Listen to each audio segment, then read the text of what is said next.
Salam müəllimlər, mən Könül Əliyeva. Bu gün sizə 5-ci sinif dərsliyindən ilk mövzunun izahını verəcəm.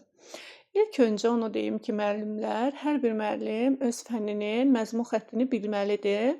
Texnologiyanın 4 məzmun xətti var: emal texnologiyaları, texnika elementləri, məişət mədəniyyəti və qrafika.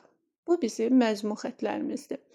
Texnologiyanın hərfi mənasını bizdən soruşulsa deyirik ki, texnologiya qədim Yunan sözü olub, texni sənət, ustalıq və logos öyrənmək, elm deməkdir. Bu çox vaxt testlərdə çaşdırılır. Texno yazılır, texnos yazılır. Onların hər biri yanlış olacaqdır. Sadəcə texni yazılmalıdır. Və doğru variantımız bu olacaqdır. Müəllimlər, texnologiyanın 3 tərifini deyəcəm sizə. Birini artıq bildik, hərfi mənası. İkinci bir tərifi, texnologiya nədir desək, insan tərəfindən məmulat və xidmətlərin yaradılması prosesidir. Üçüncü bir tərifi də var. Texnologiya deyəndə nə başa düşülür? Nə başa düşülür? Deyiriksə, deməli, maddənin, enerjinin, informasiyanın dəyişdirilməsinə və insanların tələbatlarını təmin etmək üçün bu proseslərin öyrənilməsinə istiqamətlənmiş insan fəaliyyəti başa düşülür. Yəni, texnologiya deyəndə nə başa düşülür deyə sual olunsa, insan fəaliyyəti. İnsan fəaliyyəti başa düşülür. Demək, müəllimlər, texnologiya 4 qrupa bölünür. Hansılardır bunlar? Müasir texnologiyalar, nəqliyyat texnologiyaları, tikinti texnologiyaları və kommunikasiya texnologiyaları. Çox müəllimlər oxuyarkən buna fikir vermir. Bəli, texnologiyanın 4-cü qrupu da var. Bu da ki, tikinti texnologiyalarıdır. İndi deyək, müasir texnologiyalara nələr aiddir? Məhsulun emalı və hazırlanmasında köməklik göstərən kənd təsərrüfatı maşınları və avadanlığı, qaz plitələri, paltaryan maşınlar. Bu üçünü yadımızda saxlayırıq. Demək, müasir texnologiyalar deyəndə ağla nə gəldi? Kənd təsərrüfatı maşınları və avadanlıqları, qaz plitələri, paltaryan maşınlar. Yəni, müasir dövrümüzdə də artıq elektriklə işləyən nə varsa, demək olar ki, hər biri müasir texnologiyalarımıza aiddir. Nəqliyyat texnologiyalarımıza da məlum məsələdir. Avtomobillər, gəmi, təyyarə, qatar, yəni çox sadalamaq olar buna. Bunlar da bizim nəqliyyat texnologiyalarımızdır.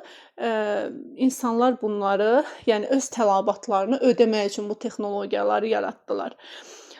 Sonra gəlir tikinti texnologiyaları. Tikinti texnologiyalarda təbii ki, binaların tikilməsi üçün, yüksək mərtəbəli binaların, çox mərtəbəli binaların tikilməsi üçün istifadə olunur.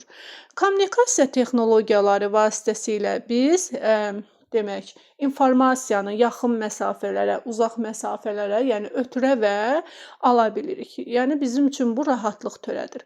Bunlar hansılardır? Bunlar internet, televizor, radio, faks, elektropoçt olacaqdır. Demək, müəllimlər, məmulatı hazırlamamışdan öncə hansı mərhələlərdən keçir? Məmulat 3 mərhələdən keçir. Bir də onu qeyd eləyim ki, buna keçməmişdən əvvəl onu qeyd eləyim ki, biz nə dedik? Texnologiyalar neçə qrupa bölünür? Deyiriksə, demək 4 qrupa bölünür, bunu dedik. Amma texnologiyalar aləmi, aləm sözü varsa, aləmi neçə qrupa bölünür desək, bu olacaqdır 2 qrupa. Hansılardır bunlar? İnsan tərəfindən yaradılanlar və təbiətin bizə bəxş etdikləri. İnsan tərəfindən yaradılanlara nə aiddir? Gördüyümüz demək olar ki, hər bir şey. Yəni, küçədir, stol, stul, qələm, dəftər, buna çox sadalamaq olar və s. Və təbiətin bizə bəxş etdiklərinə nələr aiddir desək, külək, yağış, bulud, yəni təbiətin bizə verə biləcəyi hər şeyi buna aid eləmək olar. İndi gələk məmulatın hazırlanmasına. Məmulatı hazırlanmamışdan öncə onun layihəsi hazırlanmalıdır. Yəni, məmulatın hazırlanması mərhələ desək, 3 mərhələdən keçir. Bunlar hansılardır? Layihələndirməsi, hazırlanması, istismarı. 3 mərhələ. Amma əməliyyat desək, hansı əməliyyatlardan keçir desək, o zaman nə olacaqdır? Pəstahın mişarlanması, deşiklərinin açılması, cilalanması, rənglənməsi və s. Buna da çoxunu saymaq olar. Yəni, demək nə oldu? Mərhələ desək, layihələndirməsi, hazırlanması və istismarıdır. Amma əməliyyat desək, hansı əməliyyatlardan keçir desək, mişarlanması, deşiklərin açılması, cilalanması və rənglənməsi olacaqdır. Demək müəllimlər, biz ilk öncə nə etdik? Layihələndirdik. Deməli, məlumat hazırlamamışdan öncə onu layihələndirdik. Sonra nə edirik? Sonra yəni keyfiyyətli bir pəstah seçməliyik biz işimizi görmək üçün. Pəstah nədir müəllimlər? Pəstah material deməkdir. Yəni seçilmiş detal üçün müəyyən ölçülü bir materialdır. Məsəl üçün biz geyim hazırlayacağıq. Bizim pəstahımız nə olacaq? Parça olacaq. Demək parça bizim materialımızdır, pəstahımızdır. Bundan biz geyim hazırlayacağıq.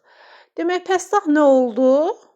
Müəyyən ölçülü material oldu və pəstahın ölçüsü detalın ölçüsündən böyük olmalıdır.